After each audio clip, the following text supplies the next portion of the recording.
后面，那就是4号反应堆，是切尔诺贝利的4号反应堆。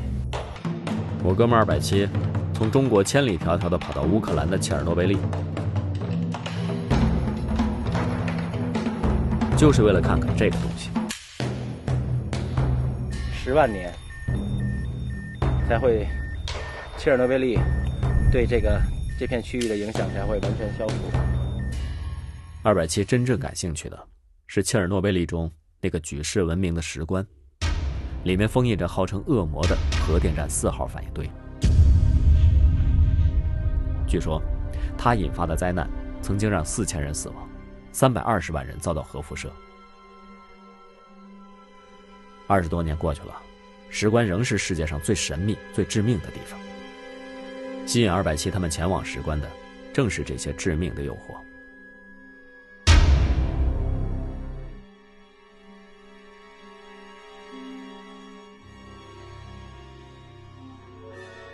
4号反应堆跟我们近在咫尺，这就是切尔诺贝利核电站。我连想都不敢想，我竟然开车从它旁边经过。刚才司机在路边停了一下车，把机器伸出去，我们测到了比刚才在车里大100倍的数值，整100倍啊，太可怕了。任何自然力量都没有这个恐怖。没有声音，没有刀枪剑戟斧钺钩叉，没有枪没有炮，但这儿确实那么的危险。我们穿的是最高级别的防尘服装，是为了控制辐射尘埃沾染到我们身上。这是一面纪念墙，那个当事故发生的时候，这面墙上的人，每一块牌子是一个人名，是第一批到达这里的消防员，他们是第一批。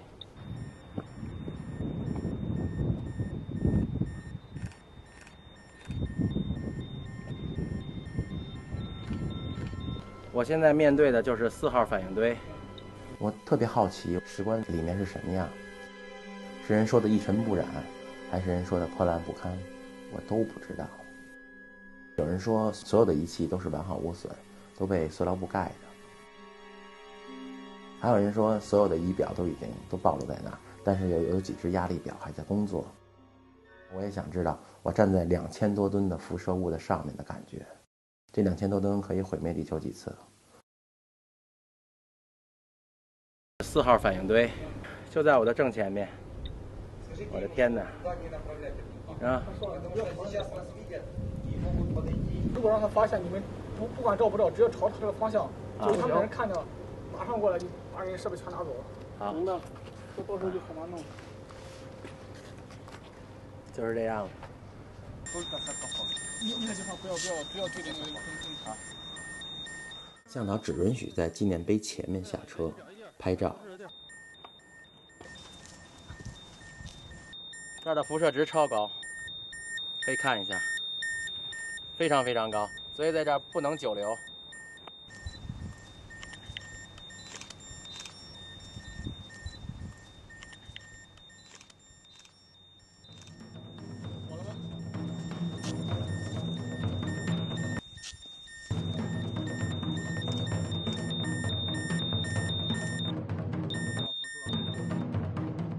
石棺里面扣的是什么？这200吨的油，1吨致命的布。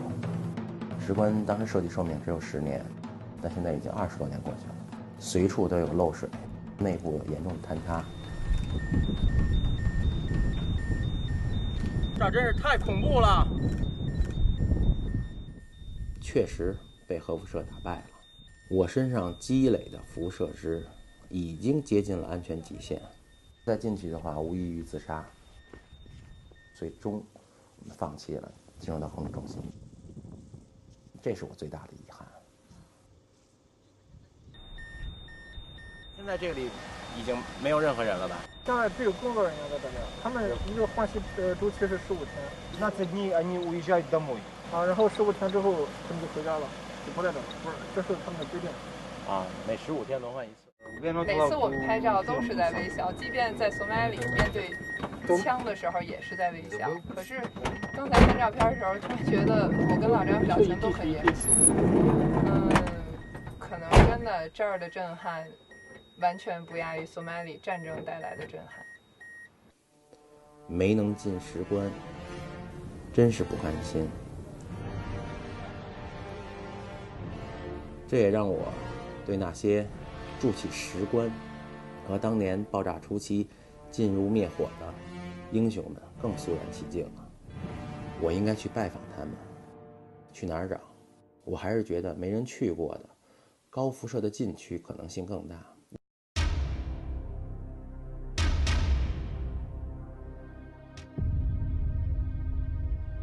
因为那种地方可能还保留着当年的面貌，可能还有一些他们的痕迹。到那儿，能体会到20多年前时空穿越、重返危机现场的感觉。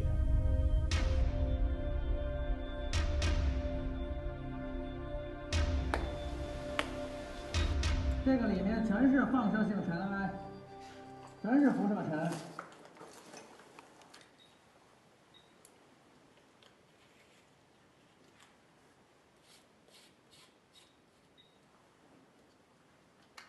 在切尔诺贝利事故的初期，所有的救援人员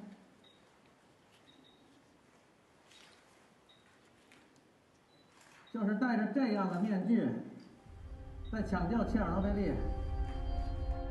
你会知道，这个面具后面曾经都是在当年可能正值年轻的这些人，在这儿就真的是把自己的生命、把自己的青春都奉献了。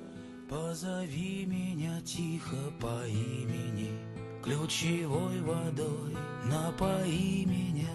Отзовется ли сердце безбрежное, несказанное, глупое, нежное?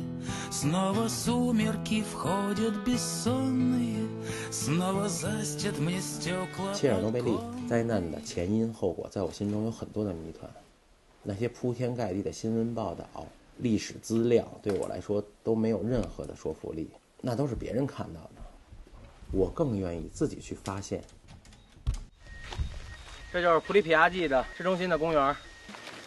这个摩天轮曾经多少次在网上看到，今天我跟张馨予终于站到了他的面前，但是不高兴，因为这个摩天轮从建好到现在26年，从来没有为孩子们带来过快乐。它从建好，这场灾难就发生了，所以它还一次没有营运过，就变成了这个样子。真不知道该说什么。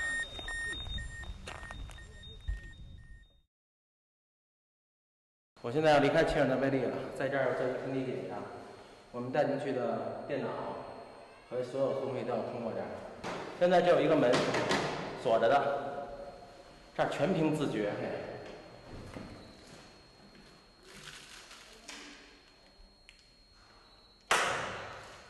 我通过了，我不用花那600美金了。OK。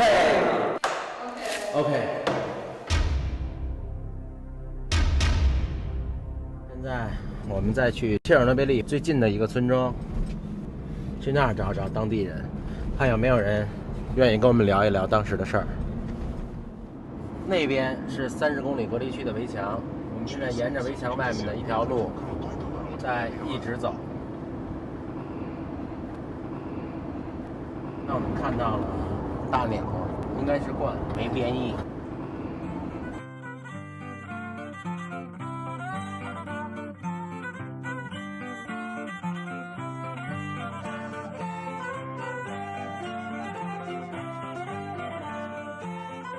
除了看不见的那个辐射之外，我觉得这儿一切都特别特别的美。刚刚从那个村庄出来，就看到00332、3个人，我感觉他们很幸福。看到一个年轻人在修摩托车，我们问可不可以接受我们的采访，他拒绝了。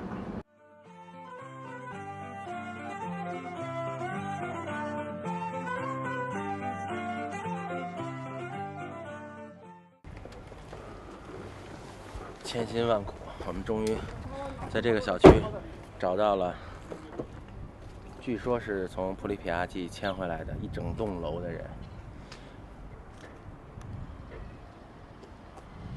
现在看看有没有人愿意接受我们的采访。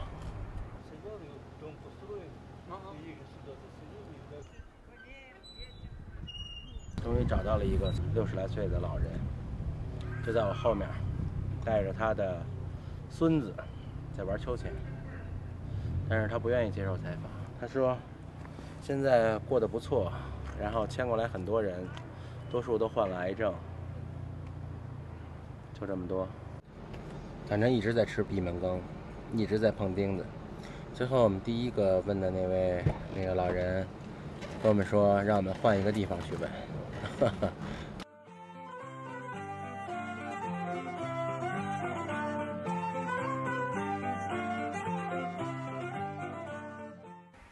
斯拉维基奇。我其实还挺喜欢这块广告牌的，上面乌语的翻译应该是说斯拉维季奇是一个健康的地方，距离基辅195公里，然后西边50公里就是切尔诺贝利电厂。多数居民都是普里皮亚季迁出来的居民，其中有很大一部分人依然在切尔诺贝利电厂工作，做后期的环境监测、老石棺的维护等等一系列的事情。最初我们想的是到这儿找一些人做一些采访，了解一下关于切尔诺贝利当时的情况。有个人跟我打招呼，但是到了这儿，有一种就莫名的感觉，我不知道怎么形容它。这儿很安静，很祥和。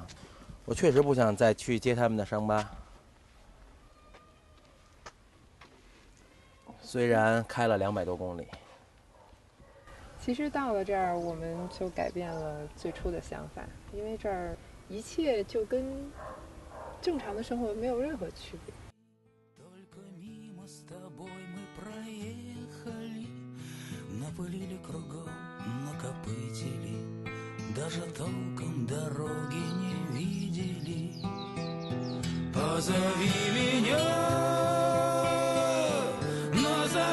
дня,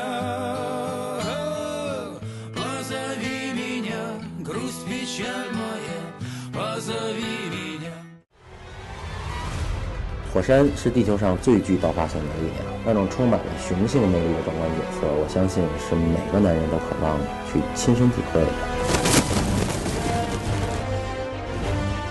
马龙木它有一个很大的熔岩湖，就像一锅煮沸的红油火锅。一直不停地警告我，跟当地土著人打交道是很危险的。他在安布林姆岛上给我们找了一个联系人，权力非常的大，他甚至可以命令他们的部落直接把我们杀死。我不知道即将面对的这些土著人是不是想象中的那个样子。